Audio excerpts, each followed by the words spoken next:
Hello, everyone, and welcome to our Friday edition of the Orange and Brown Talk podcast. Dan Labbe with Mary Kay Cabot. We are continuing our Hey, Mary Kay edition of the podcast that we did on Thursday. If you missed Thursday's podcast, just go back and look on our feeds on Apple Podcast or Spotify. Make sure you're subscribed there too, so you get those right on your phone or however you listen to our podcasts as soon as I hit publish on those every single day.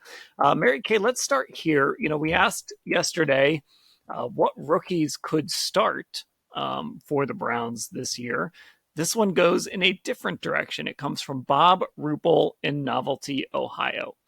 Hey, Mary Kay, will any of the 2020 draft picks not make the 53-man roster this year? And who of them do you think they'll sign to an extension over the next 9 months? So a two-part there. Okay. Who won't make it and who could get an extension? Okay, so let's pull up a list real quick of who they all are. Yeah, let's refresh everyone's memories. And obviously, it starts with Jed Wills. Right. Then Grant Delpit.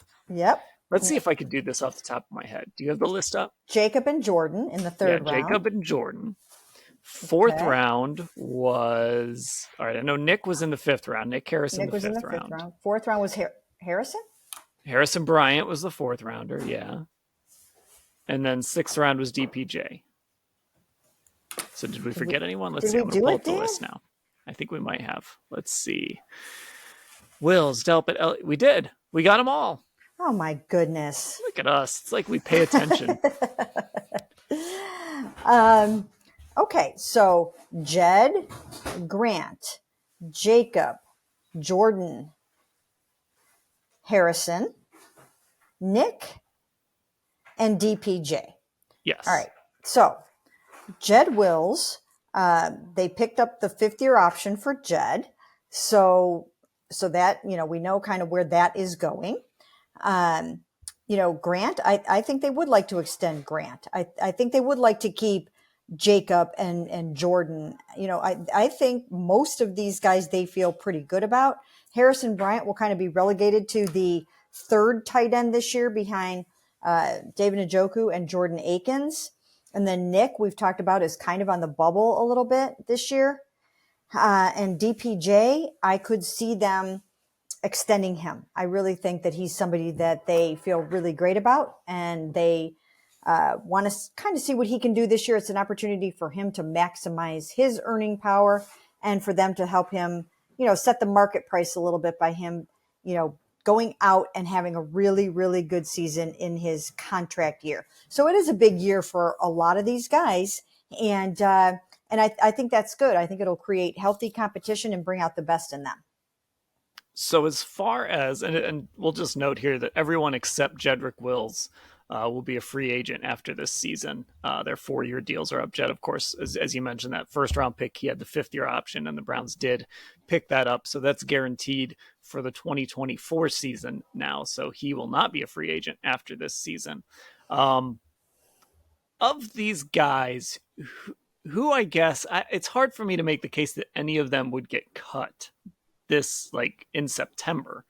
But who do you think is the closest, I guess? I would maybe say Nick Harris just because they drafted Luke Whippler.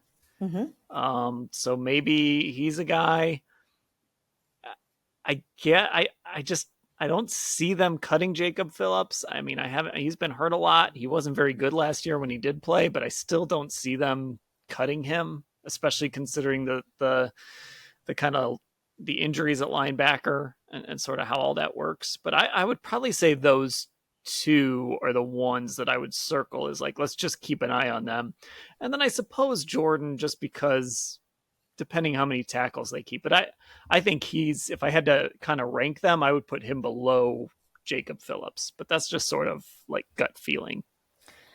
Yeah, when I look at this list, I see Jacob, Jordan, Harrison, and Nick as guys that are really going to have to kind of step up and prove themselves.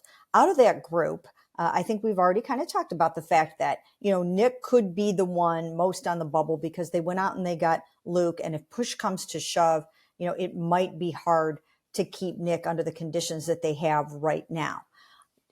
Jordan, he started all last year at defensive tackle. And right now, if there were a game tomorrow, if Zadarius Smith started inside next to Dalvin Tomlinson, I think Jordan would probably be the first one in off the bench as the reserve defensive tackle there. So I don't think he's going anywhere anytime soon.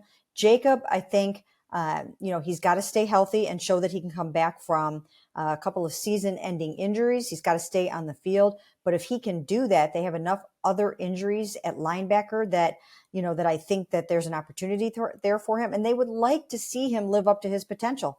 Again, third round picks are ones in which you hope they either become starters or they become, quality guys in a rotation. And that's what they're still hoping for Jacob. So, let's see what can happen. I mean, we know Anthony Walker Jr. is still trying to make it back from his torn quad injury. And so this is a chance for Jacob to go out there and say, hey, don't forget about me. Last year at this time, he was supposed to kind of be the